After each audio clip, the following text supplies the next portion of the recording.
நடந்த நிகழ்ச்சி பாருங்க, பேப்பர்ல வந்தது. அமெரிக்காவில் சிகாகோல டாக்டர் மார்கன் பெரிய டாக்டரா, பெரிய விஞ்ஞானியும் கூட. அவர் தான் கேன்சருக்கு மருந்து கண்டுபிடிச்சிருக்கார். அவர் மருந்து கண்டுபிடிச்சு அதை எல்லா மேகசின்லயும் வந்து எல்லா யூனிவர்சிட்டியும் அதை அங்கீகரிச்சு, அப்போ அவருக்கு ஒரு அவார்டு பாராட்டு கொடுத்து அவரை கௌரவிக்கிற அமெரிக்கா கவர்மெண்ட்ல, அதுக்கு வேற அங்கேருந்து ஏதோ ரொம்ப தூரத்துல இருக்கிறதான ஏதோ ஒரு பெரிய யூனிவர்சிட்டியில அவருக்கு பாராட்டு விழா நடக்கிறது. அதுக்காக அவர் என்ன பண்ணினார், காலம்பரை கிளம்பினா சாயந்தரம் போயிடலாம். 6 மணிக்கு பாராட்டு விழா, காலம்பரை அவர் 7:30 மணிக்கெல்லாம் பிளைட் பிடிச்சு கிளம்பினாக்க 4:30 மணி 5 மணிக்கெல்லாம் போயிடலாம் அப்படின்னு நினைச்சிட்டு கிளம்பிட்டார். கிளம்பி வந்துட்டார். சிகாகோல இருந்து கிளம்பினார். மழை, இடி, பயங்கரமான மழை. அமெரிக்காலெல்லாம் நீங்க பேப்பர்ல பாக்கிறோம் எப்படி வருதுன்னு, மழையெல்லாம் பற்றி. அத்தனை புயல் காற்று உருவாயிருக்கு, சூறாவளி உருவாச்சு.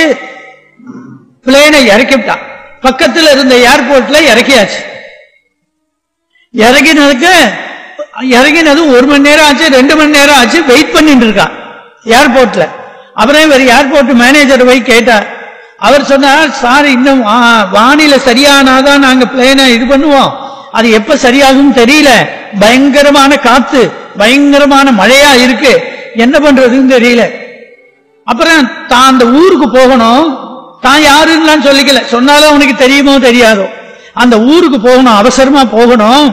இங்க இருந்து காரு ஒரு டாக்ஸி எடுத்துன்னு போனா எத்தனை நேரம் ஆகும்னா, ஐயோ அவ்வளவு தூரம் போன சார், அமெரிக்கா ரோடு நீங்க 120 கிலோமீட்டர்ஸுக்கு குறைச்சு போக முடியாது அந்த ரோட்ல.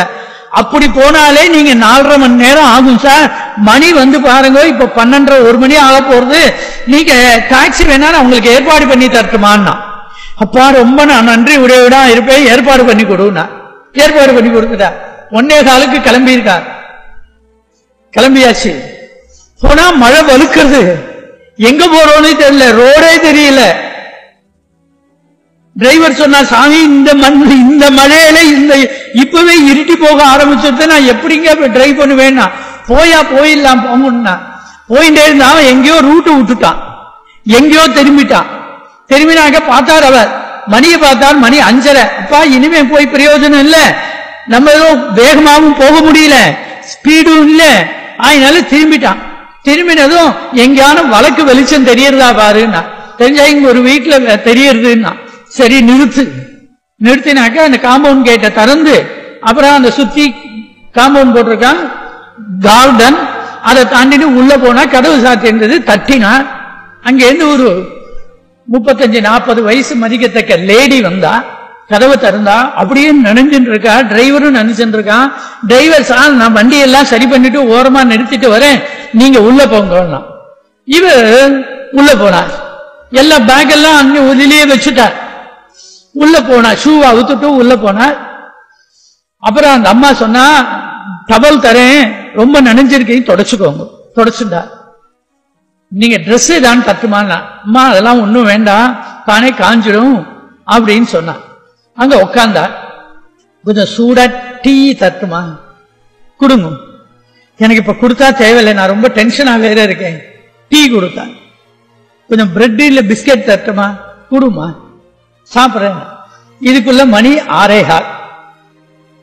இவருக்கு தீர்மானம் பண்ணிட்டா நம்ம அங்க போறது இல்லைன்னு உட்கார்ந்து இருந்தா. அந்த அம்மா வந்து சொன்னா, நீங்க இங்கே ரெஸ்ட் எடுத்துங்க, நைட்டு மழையெல்லாம் விடட்டும், நாளைக்கு போகலாம். நான் டிரைவர்ட்டையும் சொல்றேன், நைட்டு உங்களுக்கு டின்னருக்கு நான் ஏதானே ஏற்பாடு பண்றேன், லைட்டா தான் டின்னருக்கு ஏற்பாடு பண்றேன். எனக்கு இப்ப இது பிரேயர் டைம், நான் பிரார்த்தனை பண்ணணும். ஒரு 1/2 மணி 3/4 மணி எனக்காக நீங்க இங்கேயே இருங்கோ, நான் பிரார்த்தனை பண்ணிட்டு வரேன். சரிம்மா பிரார்த்தனை பண்ண. ஏத்தாப்புல ஜீசஸ் மேரி சிலை வச்சிருக்கா, பூஜை ரூம் இருக்கு, கேண்டில் எல்லாம் ஏத்தி வச்சிருக்கான். அங்க போய் உட்காந்து தியானத்துல உட்காந்து பிரார்த்தனை பண்ணிட்டு. இவர் கடவுள் பத்தி உடையவர்னு இல்ல, இவர் எத்தியிஸ்டும் இல்ல, இவர் தியிஸ்டும் இல்ல, இவர் அதுக்காக அக்னாஸ்டிக்கும் இல்ல. இவருக்கு ஏதோ இவர் காரியத்தை இவர் பார்த்துட்டு இருக்கார், கண்டுபிடிச்சிருக்கார். இவர் என்ன பண்ணார், கொஞ்ச நேரம் கழிச்சு இந்த அம்மா என்ன பண்றா, பிரார்த்தனை பண்றாங்கிறால, என்ன பண்றா பாப்போம்னா கண்ணை மூடின்னு அந்த அம்மா உட்கார்ந்து இருக்கா. அங்க பார்த்தா எழுத்தாப்புல ஒரு கட்டில். அந்த கட்டில்ல யாரோ பார்த்தா ஒரு பையன் படுத்துட்டு இருக்கான்.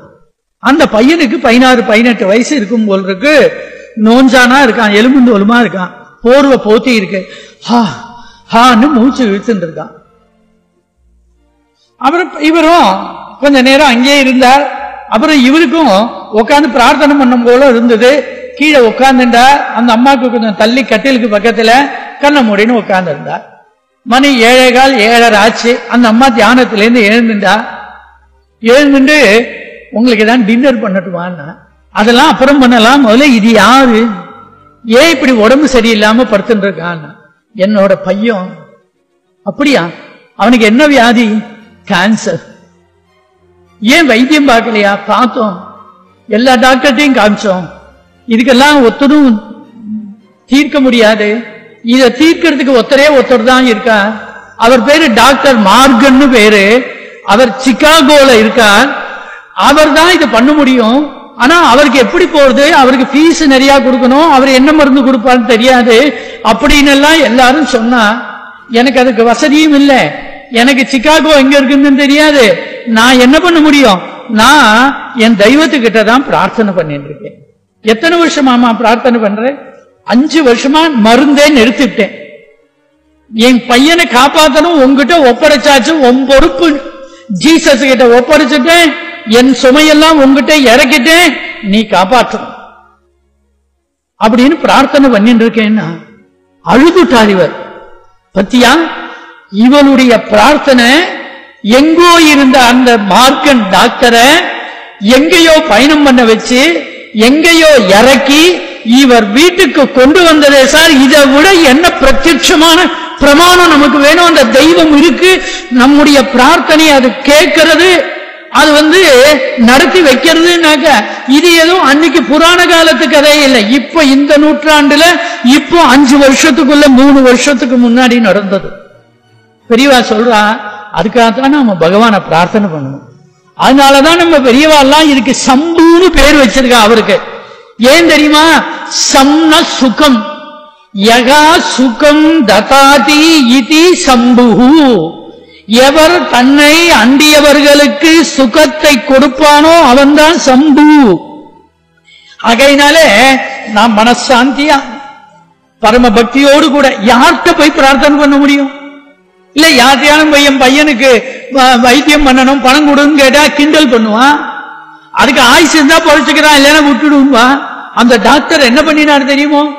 கண்ணும் கண்ணீருமா, அம்மா நான் இந்த மாதிரி பிரார்த்தனை பண்ணது தியானம் பண்ணதெல்லாம் கிடையாது, இன்னைக்குதான் நான் அதனுடைய பெருமையை உணர்ந்தேன் அப்படின்னு அங்கேயே அவர் நமஸ்காரம் பண்ணிவிட்டு உடனே ராத்திரி மழை விட்டுடுத்து அங்கேயே தங்கிட்டு காலம்புற போன் பண்ணி அடுத்த பிளைட்ல அந்த பையனுக்கு அந்த அம்மாக்கு இவருக்கு எல்லாருக்கும் டிக்கெட் ரிசர்வ் பண்ணி அழைச்சுன்னு போய் தன்னோட கிளினிக்ல 3 மாசம் வச்சிருந்து ட்ரீட்மெண்ட் பண்ணி ராஜோபச்சாரம் பண்ணினார் சார். நடக்குமா யாருக்கானோ? உங்கள்கிட்ட கோடி ரூபாய் இருந்தா கூட நடக்காது. அந்த தெய்வம் எங்கேயோ இருந்த மார்கனை தட்டி இங்க கொண்டு வந்தது இல்லையா?